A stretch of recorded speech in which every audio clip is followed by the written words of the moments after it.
Hi everyone, this is Heather. Thank you so much for joining me. Today I've got a card tutorial for you, show you how to make this cute vegetable card using some stamps from Write It Home. Write It Home is a kind of a new company for me. I reached out to them and they were super nice and sent me over some samples so I can give you guys a look at them. They make clear stamps, dies. Most of their stamp sets have coordinating dies, and then they also make large backgrounds that are rubber mounted. And so today we're going to be using this really cute vegetable and flower set. It's called Let Love Grow, and it's got different pots and greenery and vegetables, stems and flowers, and some really great sentiments and solid images. This one's really fun. There's a lot that you can do to mix and match and combine these for some really cute cards.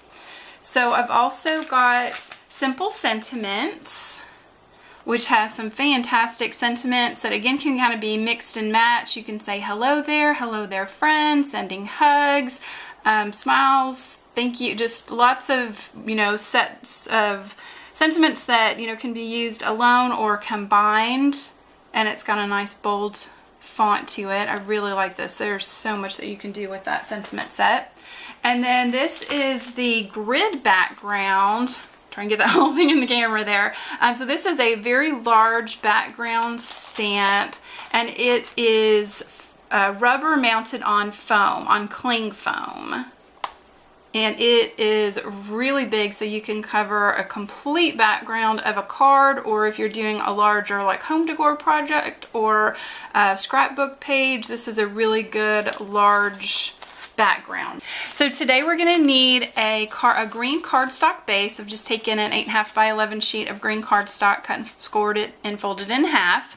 Then enough of a kind of brown, sort of a speckled brown cardstock for the dirt. You need just enough for your oval die, and then half a sheet of white cardstock. And I have cut these down both to 5 1/4 by 4. One is for stamping and one is for our background. Then I'm also using a large oval die. This is the largest in the set of oval dies from Spellbinders.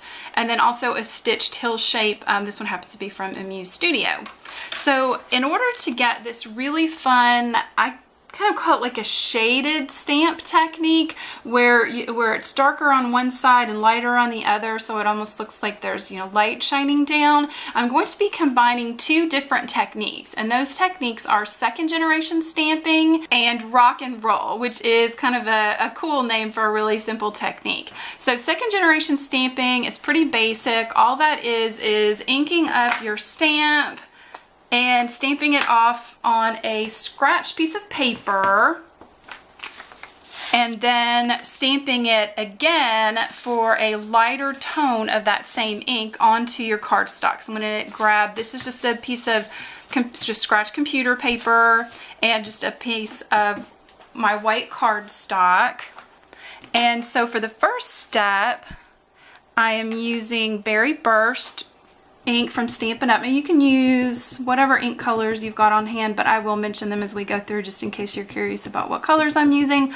So I'm inking this up really well. These are solid stamps. You want to get a good ink on there. Then on my scratch paper, I'm stamping it off once.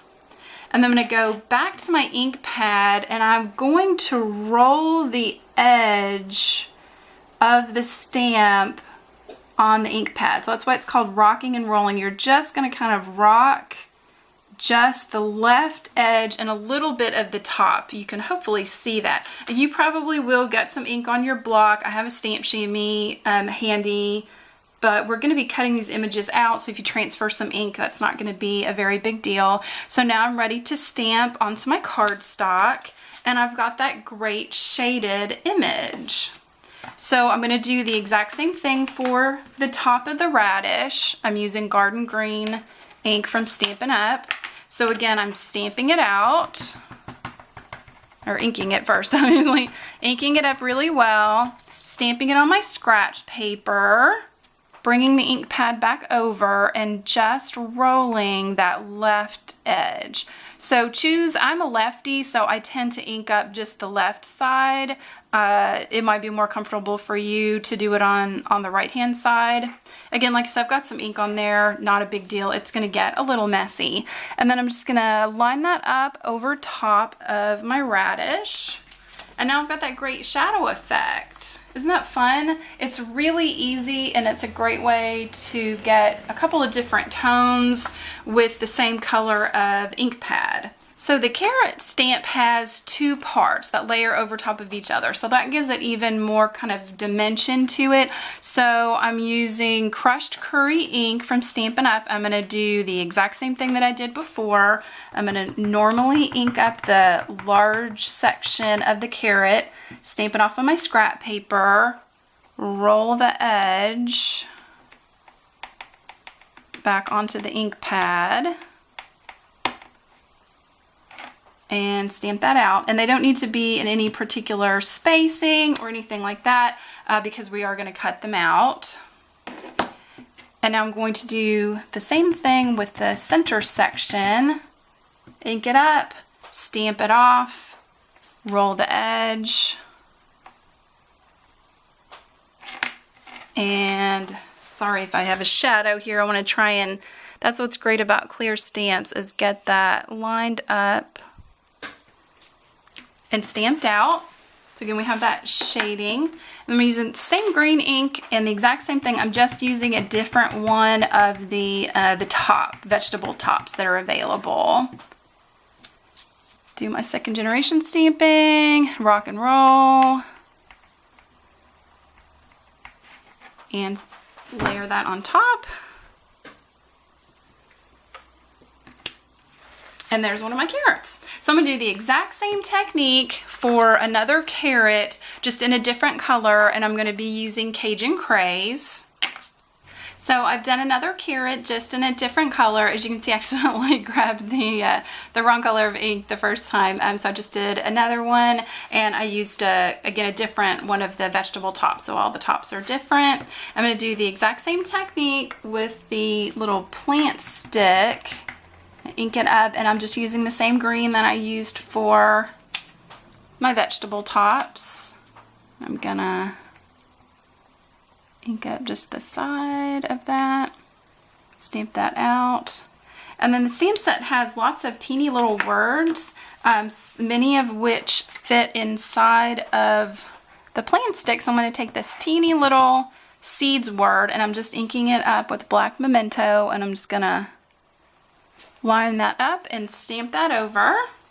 So now all of my images are stamped out, so I'm just going to take my scissors and cut everything out, leaving just a little bit of a white border around. So I have cut out all my images with my scissors, and I'm just going to move those off to the side because we're going to be working on our background. So I've put the large grid background onto a large acrylic block just so that it doesn't shift or move around too much. Any type of slick surface, it probably will stick to your work surface. You don't have to have a large block, or if you have a large stamp positioning tool, that would work as well. So I'm inking up the large stamp, and I'm using Granny Apple Green from Stampin' Up, and I'm taking my 5 1/4 by 4 piece of cardstock, and I'm going to lay it over top and just take my fingers and press that down really well. You could also use a rubber brayer if you wanted to, but I feel like I can kind of get all those little lines and edges in there, and you might get a little bit of ink on your fingers. That's okay. I'm going to carefully lift that off. So now I've got a green inked background, and I'm going to clean this off. So I've used a stamp chamois, and I've cleaned off the background stamp, and now I am inking it up with honey ink from Close to My Heart. And I'm going to do the same thing, but I'm going to move it kind of over and down just a little bit. So I'm sort of offsetting those grids. Again, this is kind of a loose look for the background, so it doesn't have to be perfect. I just want that nice kind of texture on the background. So now I'm going to have that cool offset plaid there. I'm going to clean this off and set it off to the side. So now I'm going to adhere my background that I've just stamped to the front of my card base, and I'm just putting adhesive around the edges with a tape runner. I'm going to center that on. And now I want to open it up. This is very important at this step that you open your card up, and I'm taking my oval die and a little bit of repositionable tape. You could use washi tape, painter's tape, any type of tape that you want.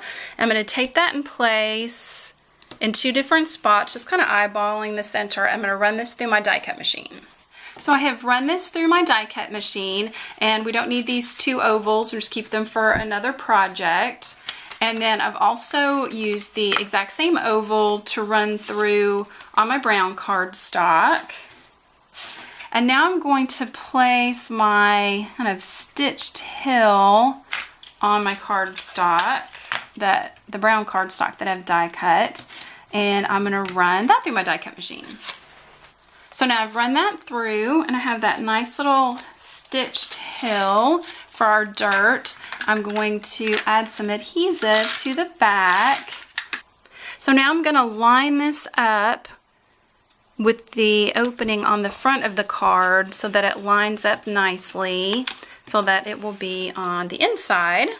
I'm going to take all my little pieces that I've stamped and cut out and use a glue pen on the back. For anything really small like this, I like using a glue pen instead of a tape runner.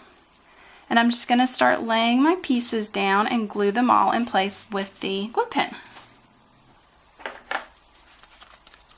So now I've taken my glue pen and I've adhered all my images down so they're on the inside of the card, and I'm going to take the Hello Friends words from the Simple Sentiments and ink those up with the black Memento ink and stamp those down in the lower left hand corner right over that grid that I stamped.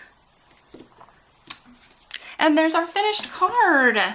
So I think this would be really fun if you have anybody that loves to garden, work out in the yard, or somebody like me who's a vegetarian who loves vegetables. This will be a really fun card to send. So I really hope that you've enjoyed taking a look at some of the stamps from Write It Home. I will include a link to their shop in the comment section down below, and also a link over to Craft Gossip, where I've got a couple other cards that I've made using some of their stamps. So I really appreciate you joining me today. I hope you liked this card. Please give it a thumbs up if you did, and check out my channel. I've got lots of other tutorials and product reviews for you. Until next time, this is Heather. Have a great day. Bye.